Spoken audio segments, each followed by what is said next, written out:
குருப்யோ நமஹா. நமோ நமஹா. ஆரோக்கியமே ஆனந்தமே 11வது செஷன்.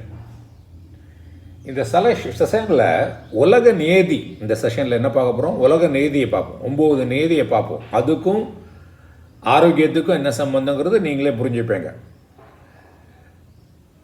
இந்த உலகத்தில் நம்ம எது செஞ்சாலும் அதுக்கு ஒரு விளைவு உண்டு, சரியா? அதை நம்ம அனுபவிச்சு தான் ஆகணும்.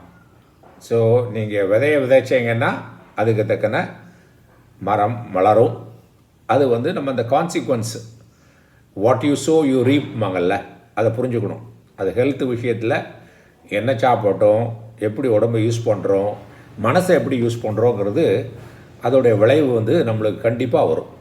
அதனால் என்னதை பண்ணுறோங்கிறது ரொம்ப கேர்ஃபுல்லாக இருக்கணும். ஏன்னா அதோடய விளைவு நம்ம அனுபவிக்க வேண்டியதும். அப்புறம் வாழ்க்கையில் எது நடந்தாலும் அது தானாக நடக்கிறதுன்னு நினச்சிக்க கூடாது. அதனால் நம்மளுக்கு வேணும்னா ஏதாவது நம்ம தான் அதை நகர்த்தி செல்லணும். என் உடம்பு குண்டாக இருக்க ஒல்லியாகணும்னா அதே ஆயிரும்னா ஆகாது. நான் தான் சாப்பாடை மாற்றணும், எக்ஸசைஸ் பண்ணணும், என்னோடய லைஃப் ஸ்டைலை மாற்றணும். எது நடந்ததோ, இப்போ நான் குண்டாக இருக்கேன்னா முதல்ல அதை அக்செப்ட் பண்ணிக்க தெரியணும். சில பேர் என்ன சொல்லுவாங்கன்னா தன்னைத்தானே ஏமாற்றிப்பாங்க. இல்லை எனக்கு நல்லதாக உடம்பு சரியாக தான் இருக்குன்னு. நம்ம முதல்ல அக்செப்ட் பண்ணி இந்த ரியாலிட்டியை புரிஞ்சுண்டு அதை அக்செப்ட் பண்ணிட்டா தான் நம்ம மாற்றத்துக்கு தயாராகும். இப்போ நம்மளை ஏமாற்றிட்டோம்னா மாற்ற மாட்டோம். நிறைய பேர் நான் பார்த்துருக்கேன், அதெல்லாம் ஒன்றும் இல்லை, அதெல்லாம் இல்லை, ஐ எம் ஆல் ரைட்னு செல்ஃப் டிசீவிங். அது இருந்தால் மாற்றம் நடக்காது. ஹெல்த்தில் அது ரொம்ப இம்பார்ட்டண்ட்டு. அப்புறம் நம்மளை மாற்றும் போது நம்மளை சுற்றி உள்ள வாழ்க்கையும் நம்ம மாறுற மாதிரி புரிஞ்சுப்போம். ஆக்சுவலி நம்ம எப்படி பார்க்குறோமோ அதுதானே வாழ்க்கை. ஸோ நம்மளை நல்லா ஹெல்த்தி ஆகிட்டோம் வச்சுங்களேன், எல்லாரோட ரிலேஷன்ஷிப்பும் நல்லா இருக்கிற மாதிரி இருக்கும், ஹோட்டலில் சாப்பாடு நல்லா இருக்கிற மாதிரி இருக்கும், ஃப்ரெண்ட்ஸ் எல்லாம் நல்லா பிஹேவ் பண்ணுற மாதிரி இருக்கும், எல்லோரும் உங்களை ஒழுங்காக பார்க்குற மாதிரி இருக்கும்.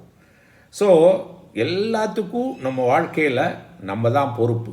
முதல் செஷன்லேருந்தே நம்ம சொல்லிட்டு வர்றது என்னது, ரெஸ்பான்சிபிலிட்டி முதல்ல எடுக்கணும். என்னோடய ஹெல்த்துக்கு உடலுடைய அந்த ஃபிசிக்கலாக இருக்கட்டும், மென்டலாக இருக்கட்டும், அதோட ரெஸ்பான்சிபிலிட்டி நான் எடுத்துகிட்டு தான் ஆகணும். அப்போ ரெஸ்பான்சிபிலிட்டி எடுத்துட்டா தான் நம்ம அது கண்ட்ரோல் பண்ண முடியுங்கிற எண்ணம் வரும். அதுக்கு தக்கன ஒரு ஊக்கம் கிடைக்கும். அதனால் வேலை பண்ணுவோம் அதை குறைக்கிறதுக்கு. நேற்றுக்கு என்ன பண்ணினோமோ அதோட இம்பேக்ட் இன்றைக்கி இருக்கும். அப்புறம் இன்றைக்கி என்ன பண்ணுறோமோ அது நாளைக்கு இருக்கும். ஸோ அதோட லிங்க் நேற்றுக்கு, இன்றைக்கி, நாளைக்கு, பாஸ்ட், ப்ரெசன்ட், ஃபியூச்சரோட லிங்க்கை நம்ம புரிஞ்சுண்டு எது நேற்றுக்கு தப்பு பண்ணோமோ அதை இன்றைக்கி அன்டூ பண்ணினோம்னா நாளைக்கு உள்ளது பெட்டராக இருக்கும். இப்போ நேற்றுக்கு வர ஒழுங்காக தூங்கலை, சாப்பாடு கண்ட மணிக்கு சாப்பிட்டோம், சரியாக உடம்பை பார்த்துக்கலனாக்க, ரிலேஷன்ஷிப் சரியாக இல்லைன்னா இன்றைக்கிலேருந்து ஆரம்பித்தா தான் அதோடய எஃபெக்ட் நாளைக்கு வரும். அப்புறம் ஒரே நேரத்தில் வேறு விஷயங்களை நினச்சிட்டு ஒன்றுமே பண்ணாமல் இருக்கக்கூடாது. ஒன்று எடுத்தோம்னா அது ப்ரிடாமினண்ட்டாக அதுக்கு தான் நம்ம கான்சென்ட்ரேட் பண்ணி ஃபோக்கஸ் பண்ணி. இப்போ ஹெல்த்துன்னு ஒரு இஷ்யூ எடுத்துட்டோம்னா அதுக்கு ஒரு பர்டிகுலர் டயத்தை ஒதுக்கணும். காலையில் எக்ஸசைஸு, சாப்பாடு விஷயங்களில் கரெக்டாக இருக்கணும். அதையும் பண்ணுவேன், இதையும் பண்ணுவேன், எதையும் பண்ணுவேன், எல்லாத்தையும் பண்ண முடியாது. பல மரம் கண்டா ஒரு மரத்தையும் வெட்ட மாட்டான். அப்புறம் நம்மளுடைய நடத்தை இருக்கு இல்லையா, அது நம்மளுடைய தாட்ஸை ரிஃப்ளெக்ட் பண்ணணும். நம்ம என்ன திங்க் பண்ணுறோமோ அதான் நடக்கும். ஆனால் நம்மளுடைய நடத்தை மூலமாக காட்டணும். இப்போ நான் I am very seriously interested in having a good ஹெல்த்னா என்னோடய நடத்தை, என்னோடய சாப்பாடு கண்ட இடத்துல கண்ட டயத்தில் சாப்பிடாம. பார்த்தீங்கன்னா என்ன பண்ணுறாங்களா, இந்த மெக்டொனால்ட்ஸில் ஃப்ரெஞ்ச் ஃப்ரை அதெல்லாம் சாப்பிட்டுட்டு ஒரு ஸ்ட்ராபெரி மில்க் ஷேக் குடிக்கிறாங்க.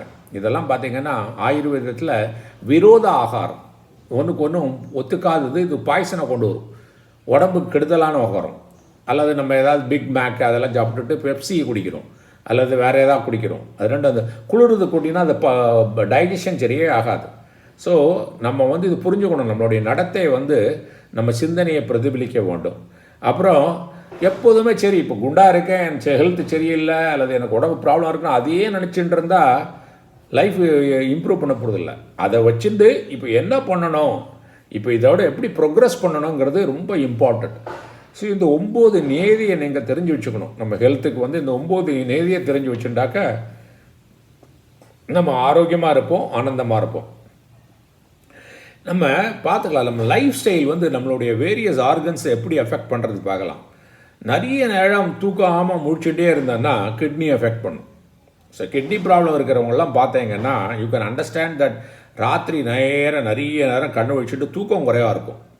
அப்புறம் குளிரோன நிறைய பேர்கிட்ட சொல்லியிருக்கேன் நான் நம்ம எங்கள் க்ளோஸ் ரிலேட்டிவ்ஸ் கூட சொல்லியிருக்கேன், எப்போ பார்த்தாலும் குளிர்ந்த தண்ணியை குடிச்சுட்டே இருப்பாங்க. குளிர்ந்த தண்ணியை குடித்தவங்களுக்கெல்லாம் ஸ்டமக் ரிலேட்டட் இஷ்யூ வரதுக்கு சான்சஸ் நிறைய இருக்குது. ஸோ உங்களுக்கு அசிடிட்டி அல்லது இன்டைஜேஷன்ஸ் அல்லது இரிட்டபிள் பவுல் சிண்ட்ரம்லாம் இருந்ததுனாக்க நீங்கள் குளிர்ந்த தண்ணியை குடிச்சுட்டு இருந்தாங்கன்னா உடனே இப்போலேருந்து குளிர்ந்த தண்ணியை சாப்பிட்றது நிப்பாட்டுங்க. காலையில் எழுந்துட்டு லூக்வார்ம் வாட்டர் குடிங்க, அது ரொம்ப நல்லது. இல்லை குளிர்ந்த தண்ணி வேணும்னாக்க நார்மல் டெம்பரேச்சரில் குடிங்க, சரியா? அப்புறம் லங்ஸ் எல்லாம் பார்த்தீங்கன்னா அது அஃபெக்ட் பண்ணுறது என்னென்னா நம்மளுடைய லைஃப் ஸ்டைலில் பார்த்தீங்கன்னா ஸ்மோக்கிங் டெஃபினட்டாக லங்ஸை வந்து சூனர் ஆர் லேட்டர் அஃபெக்ட் பண்ணியே தான் ஆகும். ஸோ அப்புறம் கொழுப்புச்சத்து நிறைய சாப்பிட்றவங்களுக்கு, அப்புறம் மதுபானம் அருந்தவங்களுக்கெல்லாம் லிவருக்கு ப்ராப்ளம் அஃபெக்ட் ஆகும். ஸோ பாருங்கள், நம்மளுடைய வாழ்க்கை முறையும் நம்மளுடைய ஹெல்த்தும் எவ்வளோ ரிலேட்டட்னு புரிஞ்சுக்கணும்.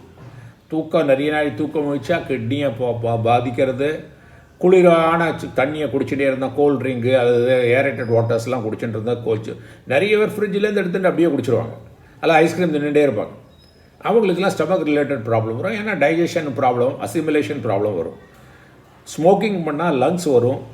தண்ணி அடித்தாக்கா லிவர் ப்ராப்ளம் வரும். நிறைய ஃபேட் சாப்பிட்டாலும் நீங்களாம் பார்த்தீங்கன்னா அந்த பிக் பேக் அதெல்லாம் அப்படி பிடிச்சி இழுக்கிறாங்க. அந்த சீஸ் இப்படியே இழுத்துலாம் வருது. அது லிவரை கண்டிப்பாக அதுக்கு வந்து ப்ராப்ளம் பண்ணும். அப்புறம் சால்ட் ஃபுட்டு நிறைய எடுத்துட்டோம்னா ஹார்ட்டுக்கு ப்ராப்ளம் கண்டிப்பாக வரும். ஓகே, அது ரொம்ப பாவம். அப்புறம் பேங்க்ரியாஸுக்கு வந்து நொறுக்கு தீனி நிறைய பேர் பார்த்தீங்கன்னா நொறுக்கு தீனி இல்லாமல் இருக்கவே முடியாது. அது வந்து பேங்க்ரியாஸ் அஃபெக்ட் பண்ணும். ஏன்னா அதில் சால்ட்டும் ஜாஸ்தி இருக்கும். ஓகே, இன்டெஸ்டைனுக்கு வந்து இந்த கடல் சார்ந்த சீ பேஸ்ட் ஃபுட்டெல்லாம் நிறைய சாப்பிட்றாங்கல்ல, அதை வந்து ஒரு டிஸ்கிரிமினேஷன் இல்லாமல் சாப்பிட்றவங்களுக்கெல்லாம் இன்டெஸ்டைனில் ப்ராப்ளம் வரும். அப்புறம் இந்த TV, smart phone, computer screen எல்லாம் பார்த்துட்டே இருந்து அதிகம், அது ராத்திரி படத்துக்கு முன்னால் பார்க்குறதெல்லாம் ஐஸ்க்கு ப்ராப்ளம் வரும். அப்புறம் கால் பிளாடர் வந்து என்னென்னாக்கா பிரேக்ஃபாஸ்ட் யாரெல்லாம் ஸ்கிப் பண்ணுறாலோ அவளுக்கெல்லாம் கால் பிளாடர் ப்ராப்ளம் வரும். ஸோ இந்த செஷனில் வந்து இவ்வளோ வச்சுக்கலாம். ஏன்னா ஒரு 10 நிமிஷமாக இருந்தால் தான் நீங்களாம் பார்ப்பீங்க. இப்போ அடுத்த ட்ரிப்பு வந்து நம்ம உடம்பில் வந்து ராஜ உறுப்புகள் எது, அதோட ஜோடி உறுப்புகள் எது, ஒன்று அஃபெக்ட் ஆகிறா இன்னொன்று எப்படி அஃபெக்ட் ஆகுது, அதை வந்து எப்படி தெரிஞ்சுக்கலாம், அதோட இண்டிகேஷன்ஸ் என்ன, அப்போது நம்ம அது என்ன அது அந்த மாதிரி அஃபெக்ட் ஆச்சுன்னா என்ன மாதிரி உணர்வுகள் இருக்கும், நம்மளோட ஃபீலிங் எப்படி இருக்குங்கிறது அடுத்த போஸ்டிங்கில் பார்க்கலாம். சரியா? நன்றி. Thanks for the opportunity.